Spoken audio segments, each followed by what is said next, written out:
L'illusion qu'est la mort. La mort nous a tous arraché quelqu'un qu'on aime ou qu'on aimait. On a tous connu ça et on va encore connaître ça. Et c'est vrai que c'est douloureux.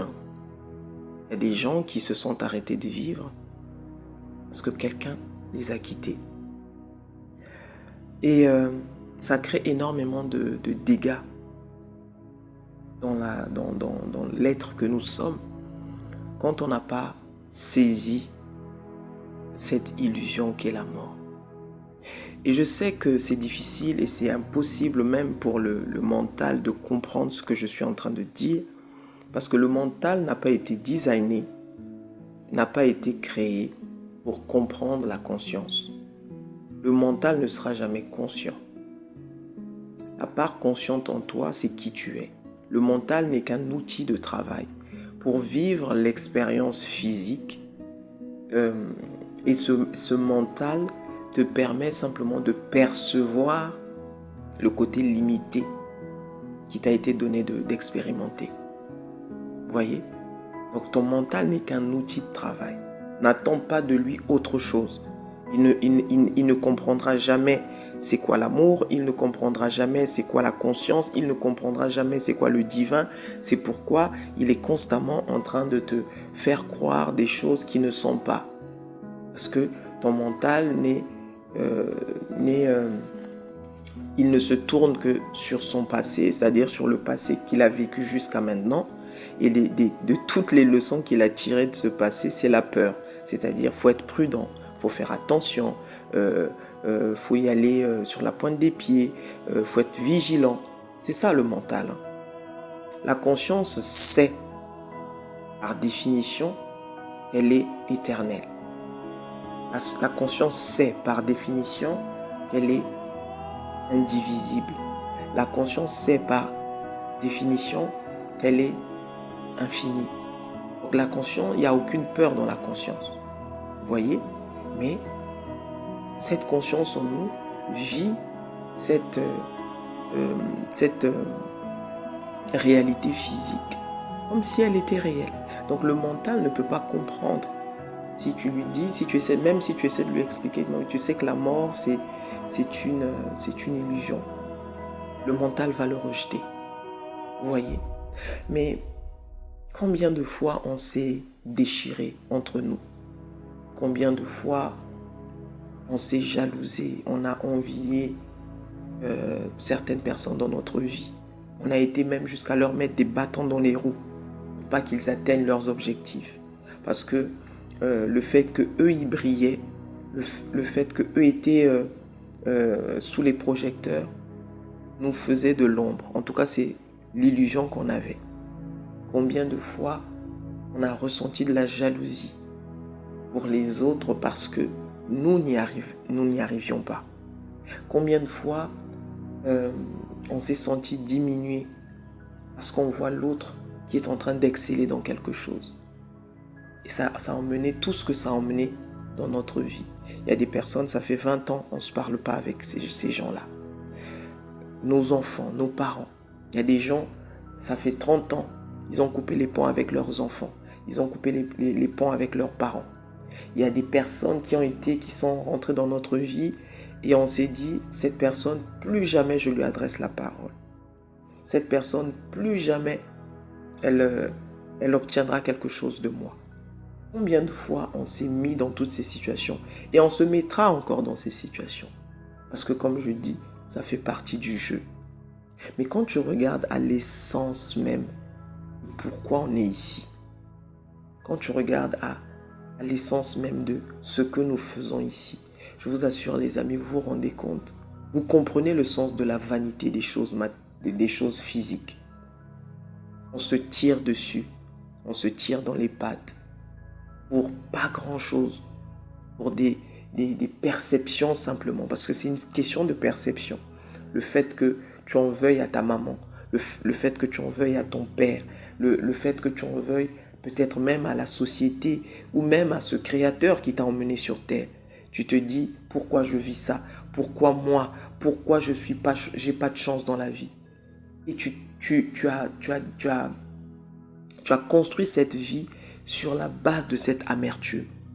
Et tu continues comme ça. Tu deviens de plus en plus amer. Et tu te rends compte que c'est pas ça qui fait que ta vie va pour le mieux. C'est pas ça qui fait que ta vie s'améliore. Au contraire. Au contraire. Et moi, j'invite ici simplement à se questionner. Tu as vécu ce que tu as vécu. Les gens t'ont fait ce qu'ils t'ont fait. Les gens ont dit ce qu'ils ont dit. Qu'est-ce que ça t'apporte de rester accroché à ce disque-là? Qu'est-ce que ça t'apporte de te dire « Je ne pourrai plus jamais adresser la parole à X ». En fait, ça c'est le mental qui te met dans cette situation pour te dire « Il ne mérite pas ton pardon, il ne mérite pas que tu le regardes à nouveau, il ne mérite pas que tu lui dises bonjour ». Mais la mort ici, c'est de ça que je vais parler ici. La mort, c'est quelque chose qui nous met tous devant la vérité. C'est-à-dire que on est tous ici pour un temps. On est juste venu vivre une expérience. Et autant vivre cette expérience de façon libre et de façon épanouie que de se coltiner des choses qui finalement n'ont aucune réelle importance. L'importance que tu donnes à ta dignité, c'est simplement parce que tu t'es donné cette définition-là. C'est-à-dire que, je prends un exemple, quelqu'un va venir te manquer de respect. Pour toi, il a porté peut-être atteinte à ta dignité. Je dis peut-être, parce que là encore, chacun va avoir sa notion de la dignité. Non, moi, personne ne me parle comme ça. Ok, c'est la définition que tu as de ta dignité. Mais est-ce que ça vaut le coup sur ta paix intérieure? Et c'est la question que vous devriez toujours vous poser. Ok, je ne veux plus parler à cette personne. Je ne veux plus rien avoir avec cette fille. Je ne veux plus rien avoir avec mon enfant. Je ne veux plus rien avoir avec mon père. Ok, mais si tu devais choisir entre l'incident qu'il y a eu entre vous deux et ta paix, c'est-à-dire que cette paix-là, c'est celle dont tu as besoin pour vivre cette expérience-là. En fait, tu as besoin de cette paix. Pour avoir cet épanouissement personnel, tu as besoin de cette paix. Alors, c'est à toi de décider si ça vaut le coup de rester accroché à finalement une question de perception. Parce que ta notion de la dignité, pour revenir à l'exemple, n'est peut-être pas ma notion de la dignité. Et vice-versa, parce qu'on n'a peut-être pas eu les mêmes informations, on n'a pas été exposé aux mêmes réalités. Donc toi, tu vas avoir une définition qui sera différente de la mienne. Et c'est ça qui emmène tout ce que nous vivons dans le monde. C'est une question de perception. Regardez, observez les guerres. Toutes les guerres qu'il y a eu, toutes les atrocités qu'il y a eu dans le monde. Des fois, tu te poses la question de savoir, tout ça a servi à quoi? On va se rentrer dedans, on va se zigouiller entre nous. Vous allez voir tout un pays à feu et à sang, mais à la fin, pour proclamer quoi? La paix. À la fin, pour proclamer quoi? Un cessez-le-feu. À la fin, pour proclamer quoi? On baisse les armes. Et regardez, observez dans le monde toutes les atrocités qu'il y a eu. Prenez-le à différentes échelles, internationales, nationales, locales et j'en passe. Vous allez voir que on va se tirer dans les pattes. La région nord va zigouiller la région sud, ou la région est va zigouiller la région ouest. Mais ça va durer quoi? 10, 15, 20 ans, peut-être même 30 ans. Mais à la fin, c'est pour dire, non, on est un seul et même peuple. Finalement, on va opter pour la paix. Et là, vous vous posez la question de savoir, mais tout ça, ça a servi à quoi? Toutes ces vies qui ont péri là, elles ont péri pourquoi? Pour quel but? Vous voulez que je vous réponde? L'expérience. C'est juste les âmes, c'est juste l'âme qui fait l'expérience. Oui, l'expérience dans l'atrocité. Oui, l'expérience dans tout ce que vous allez appeler mal. mais ça reste une expérience. Vous voyez? Nous, on va pleurer nos morts, on va pleurer nos parents qui sont peut-être morts dans ces guerres-là, on va pleurer nos bien-aimés qui nous ont quittés dans ces atrocités, et ça reste des expériences. D'où je vous parle ici de l'illusion de la mort. La mort, c'est l'âme qui a simplement décidé en fait, qui a arrêté l'expérience ici. C'est-à-dire que c'est des sortes de focus, ou c'est une sorte de focus, vous voyez. On va mettre la lumière, l'âme va mettre la lumière sur cette carnation-là.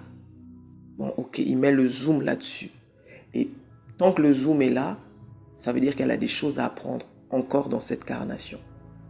Elle seule sait pourquoi elle s'est incarnée en tant que moi, en tant que toi, en tant que nous tous. Elle seule sait. Donc quand elle s'incarne, elle sait qu'elle vient s'incarner pour 20 ans.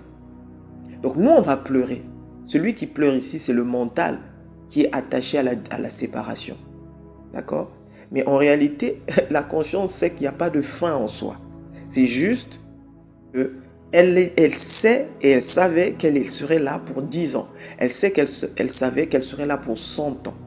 Et donc, le zoom va se mettre à ce niveau-là, jusqu'aux 100 ans, jusqu'aux 20 ans. Et là, le zoom s'éteint. C'est ça la mort. Et elle va mettre un zoom sur une autre carnation. Vous voyez? Et ainsi de suite. Et ça dure à l'infini. Ça ne s'arrête jamais. Ça ne s'arrête jamais, ça ne s'arrêtera jamais. Donc, il n'y a aucun but en soi à atteindre, sinon que l'âme qui ne fait que se connaître davantage. C'est-à-dire que dans sa perfection, elle ne cesse de se connaître davantage. C'est pour ça qu'elle a créé l'illusion de l'expérience, l'illusion de la forme. Mais moi, je tiens à parler ici à quelqu'un qui est en train de ruminer cette douleur, qui est en train de ruminer cette atrocité qu'il ou elle a vécue. Ça fait mal, oui, parce que le mental ne peut pas comprendre la douleur. Le mental ne peut pas comprendre cette notion de l'éternité. Vous voyez? Donc le mental a besoin de se protéger constamment. Mais je parle ici à quelqu'un qui est conscient, à quelqu'un qui a finalement compris que nous sommes là que pour des expériences. Et plutôt que de vivre ton expérience reclus comme tu es, tu te sens complètement désabusé, tu as l'impression que tu n'as plus d'intérêt sur terre. Je t'assure, quand tu regardes à la mort, c'est là où tu te rends compte de la vanité des choses. Tu vas voir que quelqu'un qui a tout eu, à la fin, ça s'arrête. Et tout ce qu'il aura laissé, ce sera ce qu'il aura vécu. Tu n'es là que pour l'expérience finalement. Tu vois? Donc tu te poses la question de savoir à quoi bon? À quoi bon toute cette animosité que nous connaissons dans nos familles, avec nos proches, avec nos amis, avec nos connaissances? À quoi bon? Parce que je peux t'assurer que tu vas te rendre compte que tu auras passé 10 ans, 15 ans. Tu ne parles plus à cette personne, tu ne veux plus voir cette personne, jusqu'au jour où ce que je suis en train de dire peut être ton expérience. Et là, tu décides simplement, comme on dit, de baisser les armes. Et quand tu baisses les armes, là, tu te rends compte que finalement, ça a servi à quoi? Ça a servi à te faire voir les choses peut-être d'une certaine façon. Et ça a servi à ton expérience, ça a servi à ton évolution. La preuve, sinon, tu ne serais pas là où tu es aujourd'hui. Vous voyez, tout ce qui t'arrive est là pour t'enseigner quelque chose. Tout ce qui t'arrive. Et la mort, je vous assure, quand tu regardes la mort met tout le monde d'accord. Vous voyez, la mort ne regarde pas l'amour entre une mère et son enfant. La mort ne regarde pas l'amour entre un frère et sa sœur. La mort ne regarde pas l'amour entre son employé et son patron. Quand l'âme a décidé de partir, c'est-à-dire de quitter cette carnation, elle part, elle demande la permission de personne. De personne. Donc elle n'est pas dans les émotions comme le mental. C'est-à-dire que, Bon, si jamais je prenais cet enfant, mais que deviendra cette maman? Si jamais je prenais cet ami, mais que deviendra son père? Si jamais je prenais cet employé, mais que deviendra cette entreprise? L'âme ne raisonne pas comme ça. Parce qu'elle sait profondément qu'elle est éternelle et qu'elle est un avec tout ce qui est. Que toutes ces âmes sont en réalité une seule et même chose. Mais on vit, on vit cette illusion de la séparation. On a l'impression qu'on est des êtres à part entière, que quand je dis des êtres à part entière, c'est-à-dire que qu'on est divisé, quoi. C'est-à-dire que toi tu es toi, moi je suis moi. Mais en réalité, nous sommes tous tenus, nous sommes tous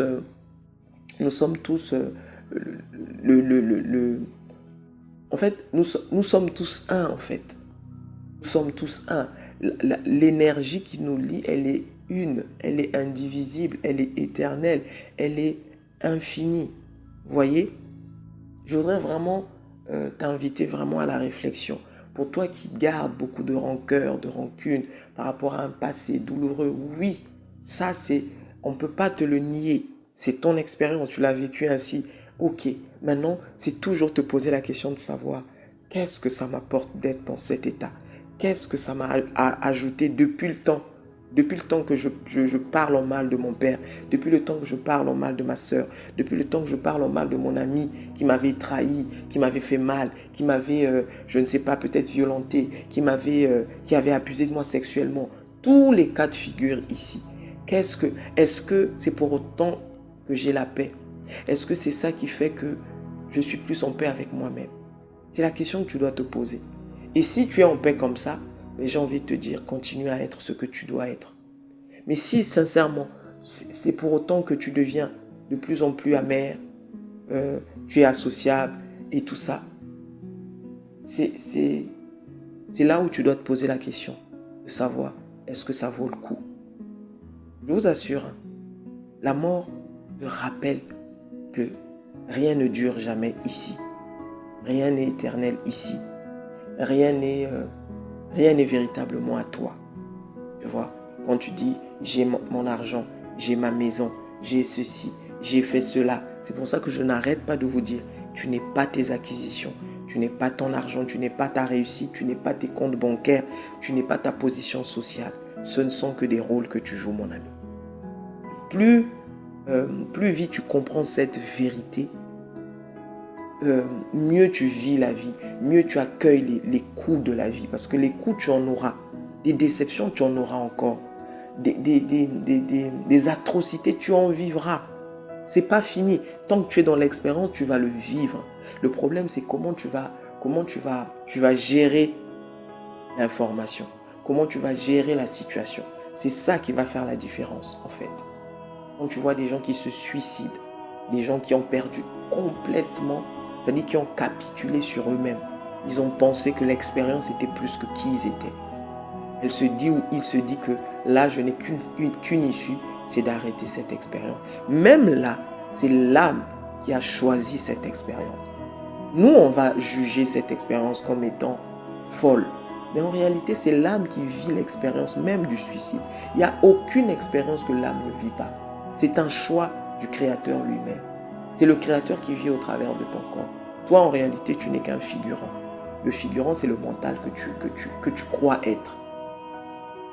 Tu vois? Donc c'est pour ça que je te dis, réveille-toi, mon ami. Prends conscience de qui tu es. Prends conscience de ta véritable nature. Prends conscience de ce qui est important. Prends conscience de ce qui est indispensable. Le reste, c'est juste, comme on dit, pour le fun. Tu vas avoir ça aujourd'hui, demain ça disparaît. Tu vas connaître quelqu'un avec qui tu as grandi pendant 10 ans. Un jour, un matin, on t'appelle, il n'est plus là. Mais il faut continuer à vivre. Parce que la preuve, le monde continue de tourner. C'est pas parce qu'il y a des morts tous les jours que le monde s'est arrêté. Le ciel est toujours là où il est. La terre est toujours ferme sous tes pieds. Le soleil se lève toujours le matin. Et voilà, la vie continue. Ça veut dire que ton expérience n'est pas encore finie. Tu as encore des choses à apprendre. Donc apprends.